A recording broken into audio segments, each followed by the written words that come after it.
Bienvenidos, Fright fans, and welcome to the horror show. I am Jaime En Fuego, here to present a special encore presentation that originally in 2015 was seen on my then YouTube channel, Jaime En Fuego, which was for a program called ENFUEGOTAINMENT that is in the process of a relaunch. But we thought that for the month of October, the best thing that we could do was bring the entire series coverage of the 1980s and 90s Tales from the Crypt HBO television show over to the horror show, show it to a larger audience so that they can appreciate all of the hard work. Man, did I bust my ass for that month or so, getting every single one of the 93 episodes done and reviewed and spoken about. We did a little of my little trope at the time, which was BUENO, MALO, FEO, which is a good episode, a bad episode, and an ugly episode. I am taking these 3 at a time, and then also a special 3-episode final edition covering all 3 of the films. Yes, there are in fact 3 films. So join me here as we jump into a little bit of a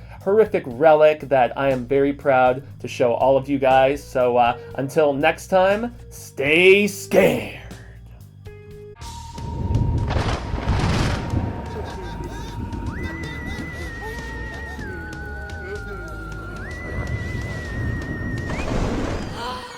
Bienvenidos, Fright fans! This is Jaime En Fuego. Thank you so very much for joining us today for a little bit of ENFUEGOTAINMENT, more coverage of Tales from the Crypt with yours truly, Jaime En Fuego. And here at ENFUEGOTAINMENT, we cover the hottest entertainment with an edge. Yes, I'm doing my best Crypt Keeper John Kassir impression here because I am knee-deep in one of my absolute favorite shows of all time here for the month of October. There are 93 total Tales from the Crypt episodes, and there are 31 days in October, so it kind of made sense that these numbers, yes, they fit oh so perfectly to cover the Bueno, the Malo, and the Feo of every episode of this series in 3-part installments. So, this was the first time, guys, mi amigos, sin amigos, as I like to say, where I was torn about the Bueno, because there were 2 episodes that were really neck and neck in these 3, and so I had to kind of sit there and think for a second, look off in the distance, but, you know, I ended up going with my gut. It was one that I did not remember super well. It was written and directed by Fred Dekker. Yes, that's right. Take a look at that guy.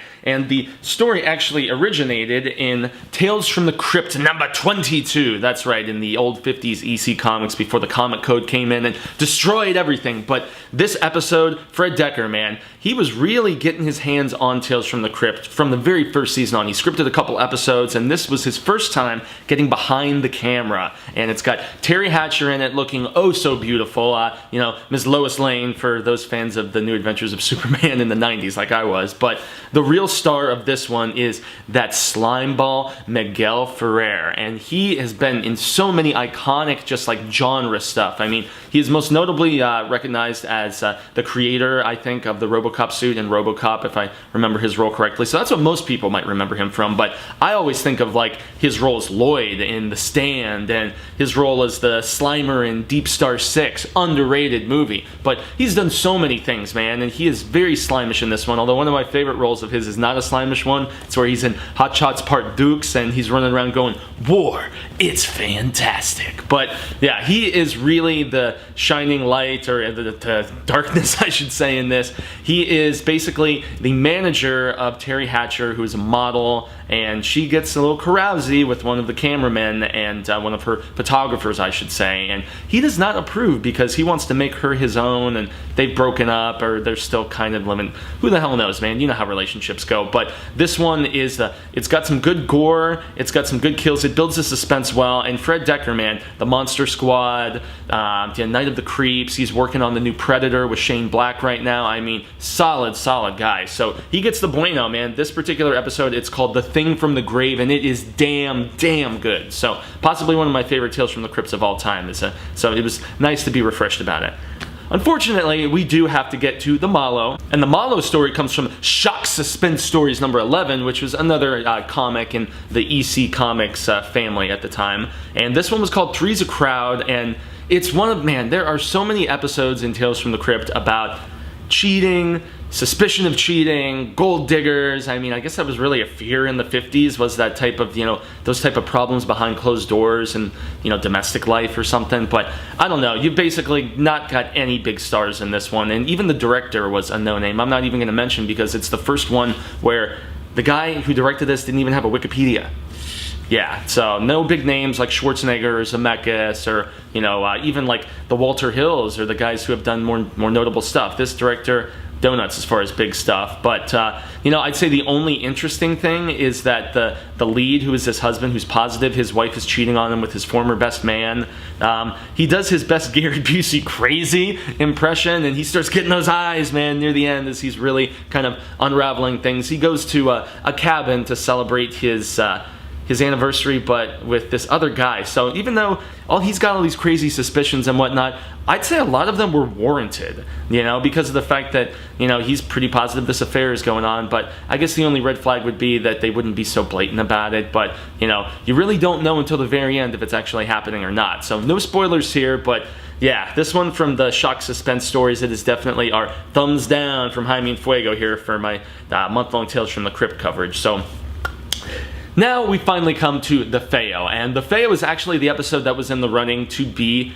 the Bueno, because it is another damn good episode. It's called Til Death, and this one was actually directed by Chris Wallace, I'm not sure, he spells it W-A-L-A-S, so, you know, I'm probably mispronouncing that. This guy was actually an Academy Award winner for his effects work in David Cronenberg's The Fly, and so based on that success, he was actually able to get behind the lens for the first time with The Fly 2, which some people consider it to be actually even more gruesome than The Fly 1, where they had Eric Stoltz in there as the you know, grown-up kid.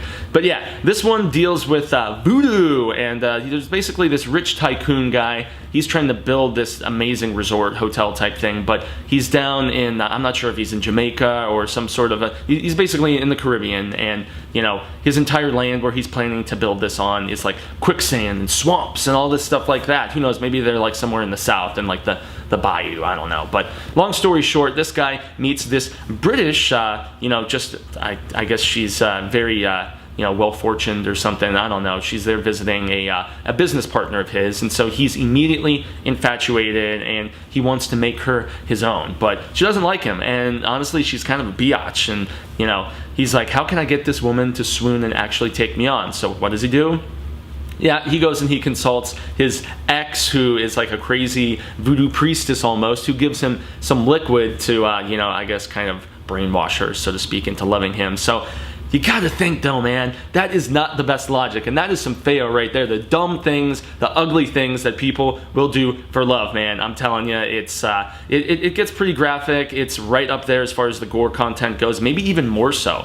Chris Wallace, or Wallace as I pronounce his name, he does I'm sure he did the effects for this too, you know, and he did all kinds of other effects, like he created the gremlin, and he did the melting faces on Raiders of the Lost Ark. I mean, this guy, top notch, and so that is probably a good indication about the kind of ugly gore you're going to see in this episode, because he ends up putting in a few more drops than he was supposed to in this. So it's well worth a watch. It's really awesome. Really, it's got some humorous moments. It's got some great gore, as I mentioned. And so, yeah, Til Death is it's the Feo, but it was really close, guys, really close to being a bueno here. So I highly recommend the first and the third. Definitely not Three's a Crowd, but, you know, if you're making your way through the entire series like I am right now, hey, you know, it's at least worth a watch. So I extend a grande gracias to HBO, to John Kassir, to everybody who put this amazing show together that I'm having so much fun getting reacquainted with. I'm Jaime En Fuego. Once more, you can find me on social media at Twitter, Instagram, Facebook,